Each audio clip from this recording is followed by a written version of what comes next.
여러분 세상에는 종교가 참 많이 있어요. 그죠? 그런데 기독교 신앙을 왜 가져야 하는가? 꼭 기독교만 믿어야 되는가? 이런 문제 때문에 많은 분들이 고민하죠. 저는 기독교에 입문하기 전에 한국에 있는 모든 종교는 거의 뭐 다 돌아다녔다고 볼 수 있어요. 옥황상제도 부르면서 섬겨봤고, 용왕신도 섬겨봤으며, 지신, 당산나무신, 그리고 조상신 당연하죠. 그리고 무속에 빠져서 저희 가정에서 무당을 불러서 구슬을 한다든지, 결국에는 불교에 입문해서 불교 신앙을 가지고 스님이 되고자 하는 그런 꿈을 가졌던 사람이었습니다. 궁극적으로 제가 예수를 믿게 된 것은 뭐 전도지를 받고 예수를 믿게 됐지만 많은 고민이 있었죠. 과연 신은 존재하는가? 그리고 하나님은 실제로 살아계신가? 그보다도 궁극적인 문제는 인간이란 무엇인가? 어떤 존재인가? 그리고 죽음 이후의 세계는 어떤가? 이런 인간의 근본적인 문제에 대해서 고민이 참 많았어요. 그러다가 결국에는 나름대로 답을 얻었던 것이죠. 신앙생활을 해야 될 이유, 또 기독교 신앙을 가져야 될 이유는 땅에서 잘 먹고 잘 살고 또 하나님의 도움을 받아가지고 부귀영화를 누리고 성공하고 하는 그런 목적으로 믿어서는 안 됩니다, 사실은. 왜냐하면 기독교 신앙을 가지지 않아도요, 부자도 많고 성공한 사람 많고, 제가 늘 말하지만 한국인 중에 한 1,000만 명이 예수 믿는다고 하면 4천만 명 이상이 기독교 신앙을 갖고 있지 않습니다. 그 4천만 명 안에 기독교인보다도 훨씬 더 잘 사는 부자들이 많고 성공자들이 많죠. 그렇기 때문에 땅의 것을 위해서 신앙생활을 하려고 한다면 그것은 큰 오산이에요. 예수 안 믿어도 돼요. 또 육신의 어떤 문제 해결, 동시에 내적 평안을 위해서 믿는 거라면 굳이 기독교 신앙을 가지지 않아도 됩니다. 불교에 입문하거나 여러 가지 종교에 입문해서 자기의 내적 평안을 구할 수 있기 때문에 신앙생활을 기독교로 선택할 필요가 없죠. 여러분, 기독교 신앙은 땅의 문제도 도움도 되고 해결도 되고 뭐 전혀 상관이 없는 건 아니에요. 그러나 궁극적인 신앙의 목적은 인생의 근본적인 문제인 죽음의 문제의 해결, 그 죽음 이후에 일어날 일, 이런 데 대한 답을 주기 때문에 기독교 신앙을 한번 관심 가지고 살펴볼 필요가 있습니다. 문제는 사람들이 반드시 다가와야 될 자기의 죽음에 대해서는 생각하지 않는다는 거죠. 여러분, 톨스토이는 그런 말 했어요. 이 세상은 불확실한 세상이다. 확실한 것은 아무것도 없다. 그러나 단 한 가지 확실한 것이 있는데 그것은 바로 죽음이다라고 했어요. 그럼에도 불구하고 사람들은 겨우 살인은 준비하면서 죽음은 준비하지 않는다. 그게 바로 어리석은 인간들이다. 그렇게 말했죠. 여러분, 죽음은 너무나 확실해요. 문제는 그 죽음이 나와 상관이 없다고 생각하기 때문에 여기에 대한 심각한 고민도 또 종교에 대한 필요성도 못 느끼는 것이죠. 땅의 문제만 가지고 자꾸 접근하다 보니까 내게 유익이 되고 이익이 되는 종교를 찾게 되는 거예요. 그러나 죽음의 문제를 궁극적으로 해결한 그 종교를 찾는다면 저는 당연히 기독교를 여러분한테 소개하고 싶습니다. 여러분, 믿든지 안 믿든지 한 가지만큼은 거역할 수 없는 그러한 하나님의 명령이 있어요. 신의 명령이 있죠. 불신자도 하나님을 믿지 않아도 이 명령만큼은 거역하지 못해요. 신자이든 불신자이든 이 명령은 절대 거역하지 못하는 명령이 있습니다. 그것이 무엇이냐면 창세기와 또 시편 말씀을 인용하면 너는 흙이니 흙으로 돌아가라. 하나님께서 우리 인생의 마지막 죽음을 말씀하고 있어요. 그래서 모든 사람은 다 죽음이라고 하는 것을 벗어날 수가 없습니다. 각기 다 다른 삶을 살고 다른 데서 그렇게 살아왔지만 마지막은 한 가지 길로 가죠. 그것은 바로 죽음이라고 하는 길이에요. 그 죽음 문제에 대해서 지금은 너무나 건강하고 너무나 젊고 죽음은 나와 상관이 없다고 생각하고 관심을 가지지 않을 수 있지만 불현듯 다가오는 이 죽음은 문제가 순서가 없다는 거죠. 그렇죠? 태어날 때는 순서가 있는데 죽을 때는 순서가 없어요. 그렇기 때문에 이 죽음의 문제는 지금 해결하셔야 돼요. 이 죽음 문제를 지금 극복하셔야 돼요. 지금 이 죽음 문제를 해결하는 방법을 아셔야 돼요. 왜냐하면 언제 죽을지 모르기 때문에. 여러분 제가 우리 대구에서 있었던 한 사건을 인터넷을 통해서 한번 좀 소개하고자 해요. 잠시만 제가 핸드폰을 보고 그 자료를 조금 뒤져보도록 하겠습니다. 그것은 바로 여러분 이미 아는 분도 있겠는데요. 대구에 있었던 1995년 4월 28일이네요. 그날 아침 7시 52분에 무슨 일이 있었는지 여러분 잘 기억 못하죠? 1995년 4월 28일 아침 7시 52분 저는 그때 영남대학교를 향해서 운전을 해가고 있었어요. 아침에 CBS 방송을 듣고 있는데 긴급 뉴스가 나왔습니다.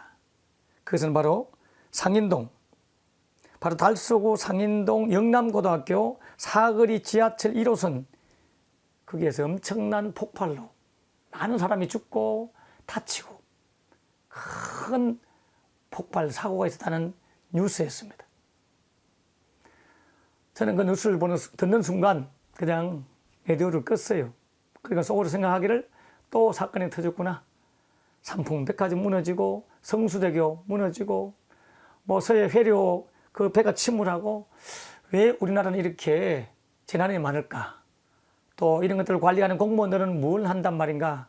투덜대면서 그냥 라디오를 끄고 하루 종일 친구와 함께 놀았죠.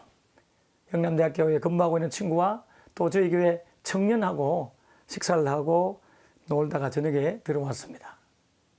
저희 집 분위기가 별로 좋지 않았어요. 무슨 일인지 몰랐어요. 알고 보니까 그 가스 폭발 사고 때에 저희 조카의 아들이 죽은 거예요. 영남중학교를 다녔던 노현태라고 하는 저희 조카의 아들이 그날 아침에 죽었습니다. 저는 아침에 42명의 아이들이 죽었다는 소식을 들었고 전체 한 101명이 죽었거든요. 그 소식을 들으면서도 전혀 저에게는 감정이입이 없었고 아픔도 없었고 눈물도 없었고 슬픔이 없었어요. 왜? 나와는 상관없는 사건이었기 때문에.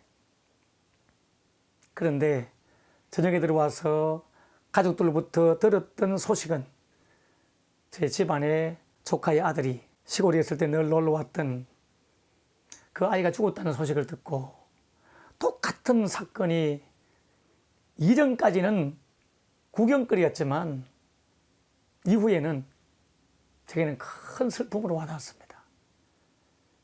저는 여러분에게 말씀드리고 싶어요. 죽음은 결코 남의 문제가 아니에요. 나의 문제가 될 수 있습니다. 내 문제라고요. 그래서 이런 부분들을 잘 해결해주고 알려주는 그것이 바로 성경이에요. 그래서 저는 기독교 신앙을 선택하게 되었습니다.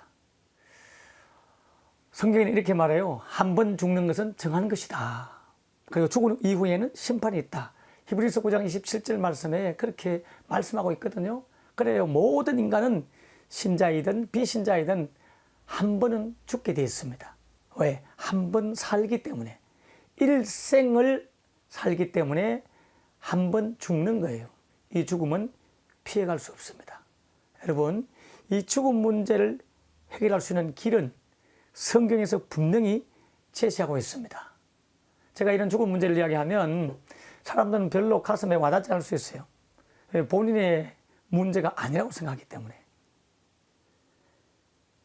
저는 목사가 되었는데요. 목사가 된 궁극적인 사건 중에 하나가 바로 제가 전도하려고 했던 한 자매가 며칠 후에 제 앞에서 싸늘한 시체로 다가온 사건이 있었어요. 저는 고향이 거창인데요. 거창여고에 다니고 있던 이름을 말하기가 좀 그렇습니까? 하여튼 성은 빼고 제가 정이라고 하는 친구를 소개하겠습니다. 그 정희라는 친구가 아주 절친한 친구가 박진희라고 하는 친구인데 이 친구는 지금 일본에서 한글 학을 가르치는 교수가 돼 있어요. 지난주 토요일 만나서 다시 한번 이 정의의 죽음에 대한 것들을 확인해 줬어요. 이 친구가 거창여고에 다닐 때 저를 초대했죠. 저는 물론 거창에 있지 않았고 대구에서 뭐 고등학교 졸업했습니다만은 자취방에서 함께 주고받는 대화 가운데 그 친구에게 꿈이 뭐냐고 물어봤어요. 그 정의가 자기는 스님이 되는 것이 꿈이라고 했어요.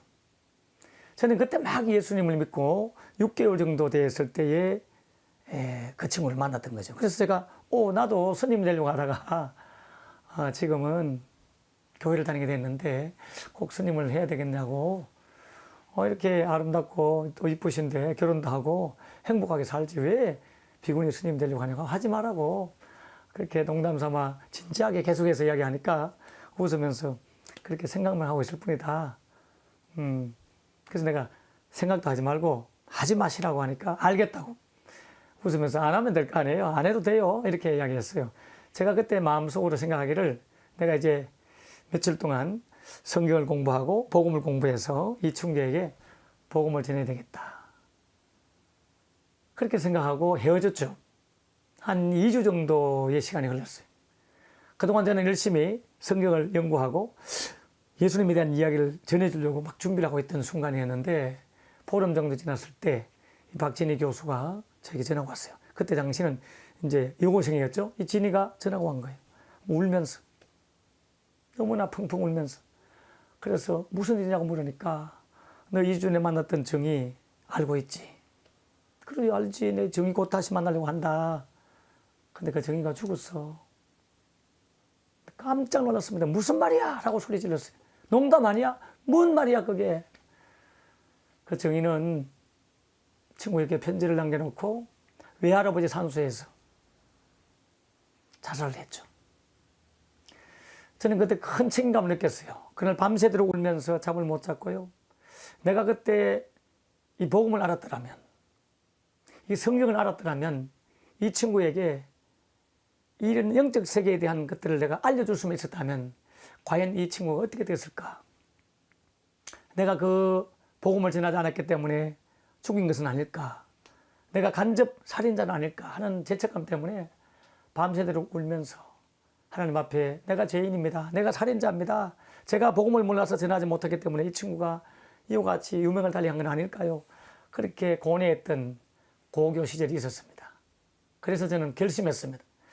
내가 성경을 공부해야 되겠다. 복음을 공부해야 되겠다. 그래서 내가 받은 이 구원의 진리를 분명하게 알아가지고 이 사실을 전해줘야 되겠다 하는 그런 마음 때문에 신앙을 하게 된 거죠. 목사가 되려고 하는 그런 마음이 아니었어요. 그저 복음을 전하고 싶다. 생명을 살리고 싶다. 그래서 죽음 이후의 문제를 이 땅에서 해결해 주고 싶다.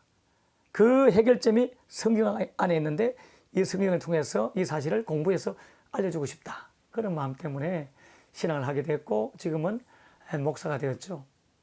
앞으로 이 유튜브를 통해서 여러분한테 이 죽음 문제를 해결할 수 있는 방법이 무엇인가, 성경에는 무엇이라고 말씀하고 있는가, 이런 문제들을 좀 다루면서 이 영상 메시지를 좀 시작하고자 합니다. 다음 시간에 이런 문제를 구체적으로 함께 여러분과 다뤄보면 좋겠습니다. 네, 잘 들어주셔서 감사해요. 네, 고맙습니다.